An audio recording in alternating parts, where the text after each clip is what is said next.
ನಮಸ್ಕಾರ. ಸರ್ಕಾರಿ ಹಿರಿಯ ಪ್ರಾಥಮಿಕ ಶಾಲೆ ಹೊಸ ಕನಕಾಪುರ. ನಾನು ಶ್ರೀಮತಿ ವಿಜಯಲಕ್ಷ್ಮಿ ಮಠದ್. 1ನೇ ತರಗತಿಯ ಪರಿಸರ ಅಧ್ಯಯನಕ್ಕೆ ಸಂಬಂಧಿಸಿದಂತ ಪರಸ್ಪರ ಸಹಕಾರ ಎನ್ನುವ ಪೋಪೆಟ್ ಶೋದ ಪೂರಕವಾಗಿ ನಾನೇ ಸ್ವತಃ ರಚಿಸಿದ ಸಾಲು ಬರದ ತಿಮ್ಮಕ್ಕ ಎಂಬ ಪೊಪೆಟ್ ಶೋ ಅನ್ನ ತಮ್ಮ ಮುಂದೆ ಪ್ರದರ್ಶನ ಮಾಡ್ತಾ ಇದ್ದೇವೆ.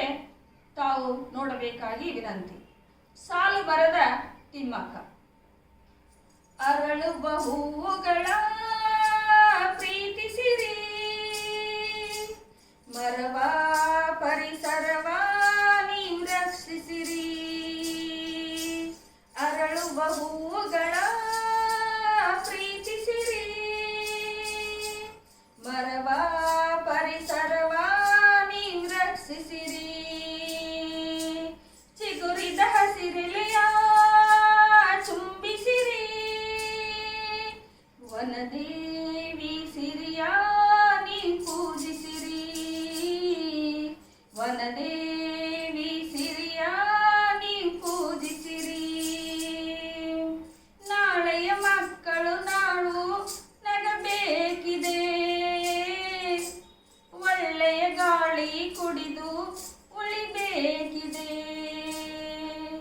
ಮನುಜ ಮರಗಳನ್ನು ನೀ ಕಡಿಯದಿರು, ಬೆಳೆವ ಸಸಿಗಳಿಗೆ ನೀರೆರೆಯುತ್ತಿರು.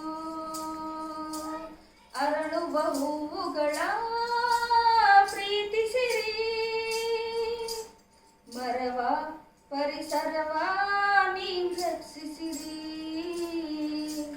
ಮರವ ಪರಿಸರವ ನೀವು ರಕ್ಷಿಸಿರಿ.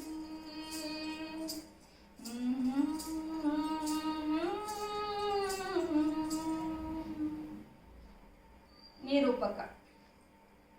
ತಾಯಿ, ಯಾರಮ್ಮ ನೀನು? ರಸ್ತೆಯಲ್ಲಿರುವ ಮರಗಳಿಗೇಕೆ ನೀರು ಹಾಕುತ್ತಿರುವೆ? ತಿಮ್ಮಕ್ಕ. ನಾನು ತಿಮ್ಮಕ್ಕ, ಈ ಮರಗಳನ್ನು ಬೆಳೆಸುವ ಕಾಯಕ ಮಾಡುತ್ತಿರುವೆ. ತಿಮ್ಮಕ್ಕ ಅಂದರೆ ಸಾಲು ಮರದ ತಿಮ್ಮಕ್ಕ ನೀನಾ?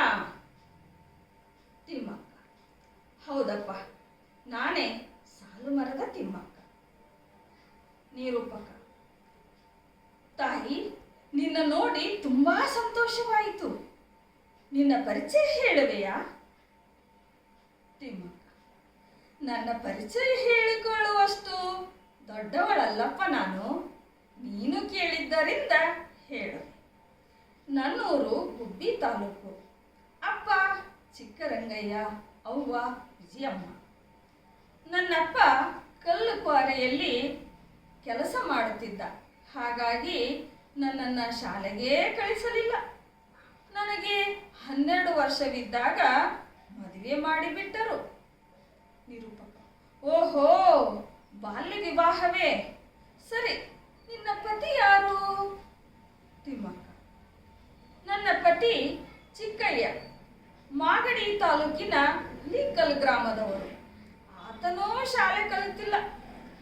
ಏನು ಕರ್ಮವೋ ಏನು, ನಮ್ಮ ಮದುವೆಯಾಗಿ 10 ವರ್ಷವಾದರೂ ಮಕ್ಕಳಾಗಲೇ ಇಲ್ಲ. ಇದೇ ಕೊರಗು ನನಗೆ. ನಿರೂಪಕ. ಹೌದಾ? ಹಾಗಾದರೆ ಮುಂದೇನು ಮಾಡಿದ್ರಿ? ತಿಮ್ಮಕ್ಕ. ಮಕ್ಕಳಿಲ್ಲವೆಂದು ಕೊರಗುತ್ತಿದ್ದ ನಾವು ನಮ್ಮ ದುಃಖವನ್ನು ಮರೆಯಲು ರಸ್ತೆ ಬದಿಗೆ ಆಲದ ಸಸಿಗಳನ್ನು ನೆಟ್ಟು ಬೆಳೆಸಲು ಯೋಚಿಸಿದೆವು. ಕುದೂರಿನಿಂದ ಹುಲಿಕಲ್ ರಾಜ್ಯ ಹೆದ್ದಾರಿ 94ರಲ್ಲಿ ಮರ ಬೆಳೆಸಲು ಶುರು ಮಾಡಿದೆವು. ಹೀಗೆ 184 ಮರಗಳನ್ನು ಬೆಳೆಸಿದೆವು. ನಿರೂಪಕ. ಮರಗಳನ್ನು ಬೆಳೆಸಲು ನಿಮಗೆ ತೊಂದರೆ ಆಗಲಿಲ್ಲವೇ? ತಿಮ್ಮಕ್ಕ. ಆಯ್ತು, ತೊಂದರೆ ಆಯ್ತು. ಮರಗಳಿಗೆ ನೀರನ್ನ ಕೊಡದಿಂದಲೇ ಹೊತ್ತು ಒಯ್ಯಬೇಕಲ್ಲ, ಹೊತ್ತೇ ಒಯ್ಯುತ್ತಿದ್ದೆ. ದನಕರಗಳು ಸಸಿಗಳನ್ನು ತಿನ್ನದಂತೆ ಬೇಲಿನೂ ಹಸ್ತಿದ್ವಿ. ನಿರೂಪಕ: ತಾಯಿ ತಿಮ್ಮಕ್ಕ, ನಿನಗೆ ನಮೋ ನಮೋ. ರಕ್ಷಮಾತೆ, ನಿನಗೆ ವಂದನೆಗಳು. ಹಸಿರು ನಮ್ಮ ಉಸಿರು. ಹಸಿರನ್ನು ಬೆಳೆಸಿ ನಾಡನ್ನು ಉಳಿಸೋಣ. ಬನ್ನಿ, ನಾವೆಲ್ಲ ಸೇರಿ ಗಿಡಗಳನ್ನು ನೆಟ್ಟು ಬೆಳೆಸೋಣ.